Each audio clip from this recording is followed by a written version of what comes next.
But we do start with the Tigers. None of the three, a big story, a looming one. They have struggled to get their season on track after some signs early against Port yesterday.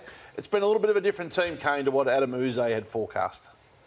I'll just hope that when they come to games next year, they'll understand that we're going to be a really tough team to play against. So they'll be proud of the way that we play. Whether we win, lose or draw, they'll be able to go away really happy and proud of the way that we perform. They'll try hard and they'll have a crack, and hopefully we have some wins along the way. I want our players walking into the footy club thinking that they can make the top four next year. So, but we won't put a ceiling on it.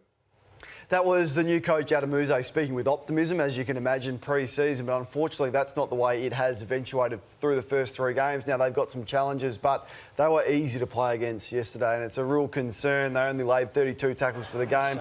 Their pressure rating was low. 32, that's very un-Richmond-like. And this is as well, Hutchie, like they're the undisciplined acts that they gave away 3 50-metre penalties, 2 from Shea Bolton. You're seeing him there pointing to the scoreboard and complaining.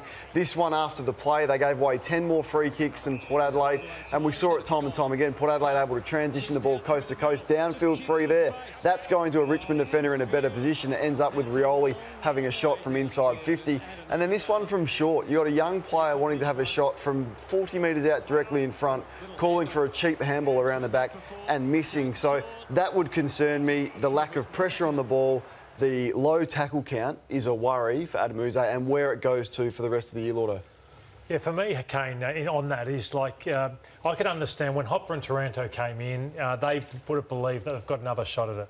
Now, after probably, what's that, maybe 25, 30 games later, they'd realise that that wasn't the case. That's not going to happen for us. It was fool's gold, wasn't it? It was fool's gold in a sense. So now they've got to think about, OK, what do we do from here? Like, do we need to, OK, just say, yeah, we got it wrong as a list management. We probably listened to potentially to Damien Hardwick saying we've got one more in us. We haven't got that in us anymore. And I'd challenge the senior players on that and say, OK, who's in? Who's in for the long haul? Tommy Lynch. How would they be feeling, though, if some of them think that there's not a successful era? Nick Loston was interesting in the paper on the weekend. He talked about the chemistry in that half-back line, and some of the things he said, you just expected to feel the same and be the same, but you're looking around and they're not there. The players that he was used to, it does change a lot. You get frustrated early days, not the same, not feeling the same. But it's a different team now. He has different expectations and help differently.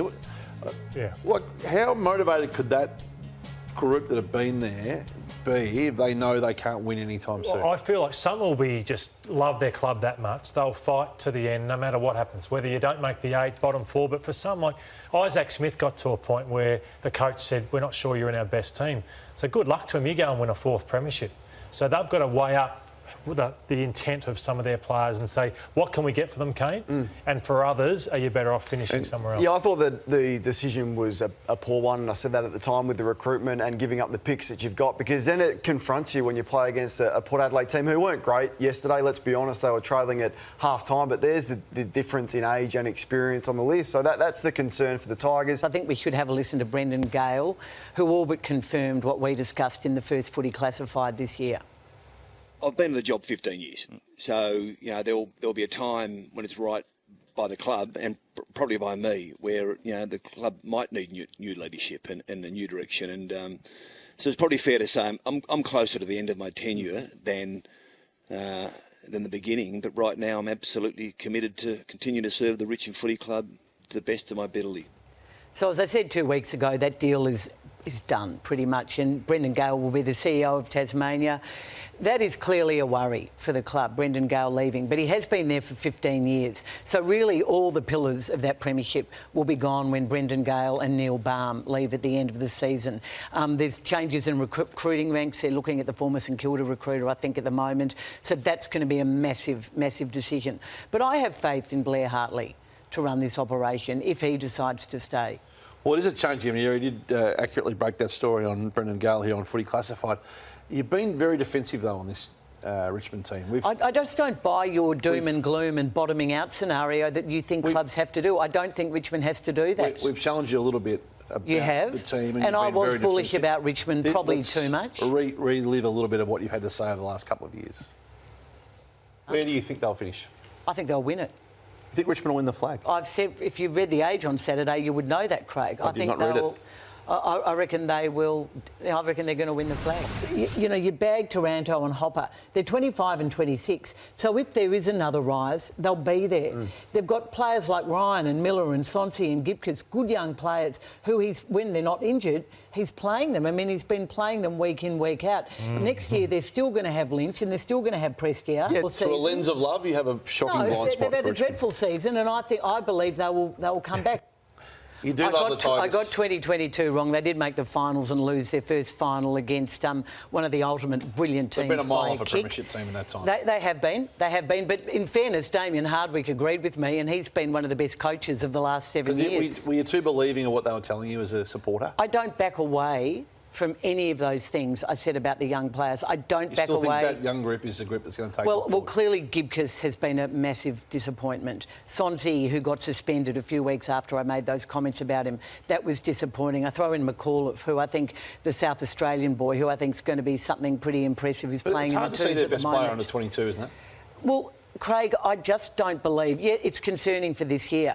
I hardly think it's a massive story. They've lost 3 games. You wouldn't have thought. I didn't think they'd beat the Gold Coast. So what are you saying, I never Caro? thought they'd get so close to Carlton. I thought that was a really good performance. You're throwing out names like McAuliffe. Like, everyone's got kids. I know like that. And but what are you getting at? What are you saying? Okay, this is what I think. Yeah. I don't believe Richmond. I don't think. Well, this is what I wrote about Alistair Clarkson and Damien Hardwick back in 2021, and I stand by this too. So I was thinking Hardwick then should start think about leaving. And in fact, he took too long to leave, but he did. You read that column now, it's absolutely right. Clarkson stayed another 6 years. Big mistake. Hardwick 2.5, 3.5 after that premiership. And he did the right thing. You don't think that they can generally try and stay? I don't think they're going to keep topping up now, but I don't think you get rid of Taranto and I don't think you get rid of Hopper, and I think that both those players are still in their relative mid-20s and could be part of the next big push in 5 years' time or 4 years' time. I don't want to sound like we're picking on you tonight, but I was driving in my car on Friday, and you do a regular spot on 5AA. In fact, it was Thursday. Get it right. It was Thursday. I've been doing it for 17 years. I nearly drove off the road when I heard this.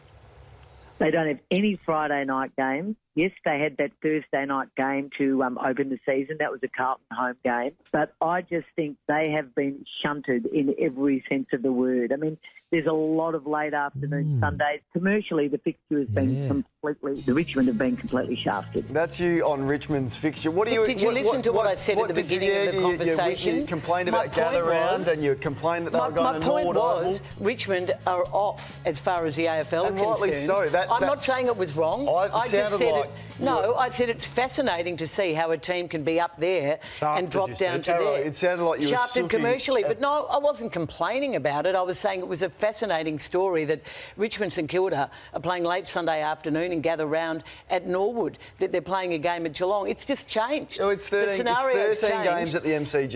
It's seven night games. They had 30,000 there yesterday, which is a terrible crowd. I will make one terrible crowd, and their fans have dropped off. I'll make one supporter comment. I'll take 3 flags in 4 years and a few years of pain. Thank you very much. Then don't complain. I reckon you would too. Absolutely, I would. I wasn't complaining. Don't complain about it. I was making the point. I think Caro was reporting on that.